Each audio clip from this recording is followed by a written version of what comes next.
ಕಂಡ ಕಡೆಗೆ ಓಡ್ತಾ ಇತ್ತಂತೆ. ದಿಶೋ ದ್ರವ ದಿಶೋ ದಶ, 10 ದಿಕ್ಕು ಯಾವ ದಿಕ್ಕಿಗಾದರೂ ಸರಿ ಅಂತ ಆ ದಿಕ್ಕಿಗೆ ಓಡಿ ಹೋಗ್ತಿದ್ವು ಅಂದರೆ ಬಹಳ ಹೊತ್ತು ಅದರ ಜೊತೆಗೆ ಇರ್ತಾನೇ ಇರಲಿಲ್ಲ, ಹೆದರ್ಕೊಂಡು ಓಡಾಡ್ತಾ ಇದ್ದಾವೆ. ರಾಕ್ಷಸ ಸೋಪಿತಾನ್ ವನ್ಯಾನ್ ಮೃಗಾನ್ ಮೃಗವಧೇರತ. ನಿಜವಾಗಿ ಅದು ಹೆದರ್ಕೊಂಡು ಓಡುವಾಗ ಅವನಿಗೆ ಅದರ ಮೈಯ ಕೊಬ್ಬು, ಅದರ ಆ ದೇಹದಲ್ಲಿರುವ ಮಾಂಸವೆಲ್ಲ ಕಣ್ಣಿಗೆ ಕಂಡು ತಿನ್ನಬೇಕು ಅಂತ ನಾಲಿಗೆ ಚಪ್ಪರಿಸ್ತಾ ಇತ್ತಂತೆ ಆ ಜಿಂಕೆ. ಆದರೆ ಈಗ ಪ್ರಚ್ಛಾದನಾರ್ಥಂ ಭಾವಸ್ಯ ನಭಕ್ಷಯತಿ ಸಂಸ್ಪೃಶನ್.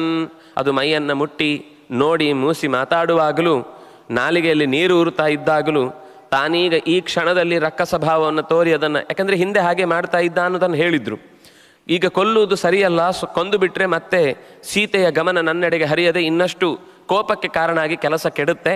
ಹಾಗಾಗಿ ಪ್ರಚ್ಛಾದನಾರ್ಥಂ, ತನ್ನನ್ನು ತಾನು ಮುಚ್ಚಿಕೊಳ್ಳುವುದಕ್ಕೋಸ್ಕರ ಏನೂ ತೋರಗೊಡದೆ ಸುಮ್ಮನೆ ಅದೇನು ಮಾಡಿದರೂ ಅದನ್ನು, ಈ ಕೆಲವು ಓಡಿ ಹೋಗ್ತಿದ್ವು, ಇನ್ನು ಕೆಲವು ಇಷ್ಟು ಮೂಸುವಾಗಲೂ, ಯಾಕಂದರೆ ಹಿಂದೆ ಇದೇ ಥರ ಯಾವುದೋ ಪ್ರಾಣಿ ತಮ್ಮನ್ನು ಹೀಗೆ ಮೂಸಲಿಕ್ಕೆ ಅವಕಾಶ ಕೊಟ್ಟು ತಿಂದು ಬಿಟ್ಟ ಘಟನೆಗಳು ಅವುಗಳಿಗೆ ಕಣ್ಣ ಮುಂದೆ ಓಡಾಡಿ ನೋಡಿ ಗೊತ್ತಾಗಿತ್ತು. ಹಾಗಾಗಿ ಮತ್ತೆ ಸಹಜವಾಗಿ ಅವುಗಳಿಗೆ ಒಳಗಿನಿಂದ ಒಂದು 6th ಸೆನ್ಸು ಚೆನ್ನಾಗಿ ಅಪಾಯವನ್ನು ಸೂಚಿಸ್ತಾ ಇರುತ್ತೆ.